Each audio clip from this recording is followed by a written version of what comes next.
Do you feel tired and have no energy all the time? Well, if you avoid these six things that I'm about to tell you, you can boom increase your energy levels and feel great.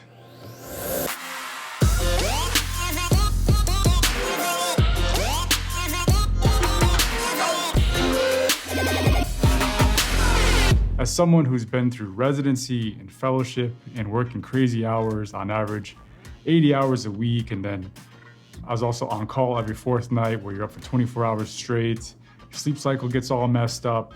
I speak from experience when I say I feel tired all the time, or at least I used to, and just have periods where I have very low energy. So there are actually six things that you can avoid to feel like that. And these are based on the latest medical science, evidence-based medicine. So without further ado, let's go ahead and get started. For one thing, as we get older, we lose mitochondria, which are the energy-producing engines in our cells. And because of that, we produce less adenosine triphosphate, or ATP for short. ATP is the molecule that provides energy to cells throughout the body. Other causes of fatigue, like medication side effects or chronic illness like depression or heart disease or COPD, can make you feel tired or sluggish. But age and disease-related factors aren't the only things that suck your energy. Lifestyle habits play a big part in fatigue. The first one being lack of sleep. And when I say lack of sleep, I mean lack of adequate amounts of high-quality sleep. So it's not just how long you sleep, it's how good the sleep itself is. Lack of good sleep increases cortisol levels and promotes inflammation. In order to get good sleep, you need to have good sleep hygiene.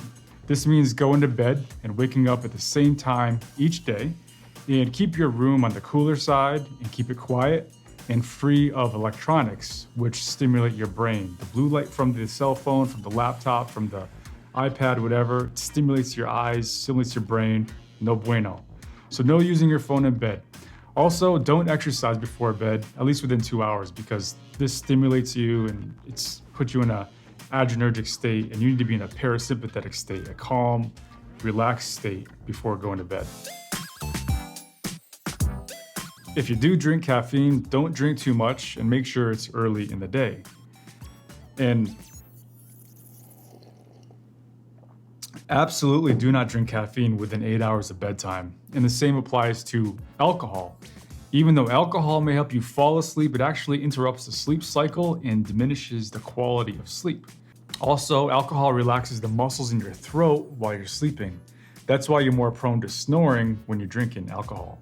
And you're more prone to sleep apnea when alcohol is in your system. If sleep issues are caused by sleep apnea, which are pauses in breathing during sleep, the dips in blood oxygen levels lowers the ATP and energy levels, so talk to your doctor about the possibility of having sleep apnea. Other things that may rob you of sleep include medication side effects and frequent trips to the bathroom. So it's another reason to avoid alcohol and caffeine too close to bedtime. And if you think you might be snoring too much or have apneic episodes, definitely check with your doctor. Okay, so we talked about the first thing to avoid, which is not getting good sleep. So in other words, get good sleep. The second thing to avoid on the list, which is sucking your energy away, is inactivity. Some people think that if they exercise, they'll become more tired. And that's true, but it's only temporary. Over time, with regular activity, and especially with regular exercise, your baseline energy levels increase. Why does this happen? Well, at least part of the reason is related to your muscles. If you have less muscle mass, that means you have fewer mitochondria and less ATP. Being sedentary results in weakening and shrinking of muscles, causing them to use energy inefficiently. Physical activity, which is not exercise per se, strengthens muscles, helps them become more efficient and conserve ATP, and increases the production of energy-producing brain chemicals. Although general physical activity is good, like standing and walking, routine exercise is even better. The third thing that might be sucking your energy level away is too much stress in your life. Chronic stress can raise cortisol levels. Cortisol is a hormone produced by the adrenal glands, and when this is released, bad stuff happens. It reduces the production of ATP. It increases inflammation. Too much cortisol, not good. So using stress reduction techniques lowers cortisol levels. So you can do things like exercise, yoga, mindfulness, Tai Chi, breathing exercise. Even 10 minutes a day of one of these is helpful. The fourth thing that might be sucking your energy away is having a poor diet. If you're not eating healthy, you're less likely to get the right vitamins and minerals necessary to produce enough ATP, and you end up feeling more tired. Also, eating too much processed food can increase inflammation, which impairs the production of ATP and energy. Eating foods with added sugars is also bad because it causes the blood sugar spikes and the crash that you get afterwards, and it causes more chronic fatigue overall. So eating healthy means eating whole foods, including vegetables, fruits, whole grains, lean proteins like fish, chicken, nuts, seeds. The fatty acids in protein-rich foods also help boost ATP, and go for smaller meals with healthy snacks in between to provide your body with a steady supply of nutrients and fewer blood sugar spikes. Okay, so the fifth thing on the list that might be sucking your energy away is poor fluid choices. Poor fluid choices can make you tired. Here's why the things that you drink actually matter. Drinking sugary sodas and juices has the same effect as eating sugar. Also, for patients with diabetes, consuming too much sugar causes dehydration.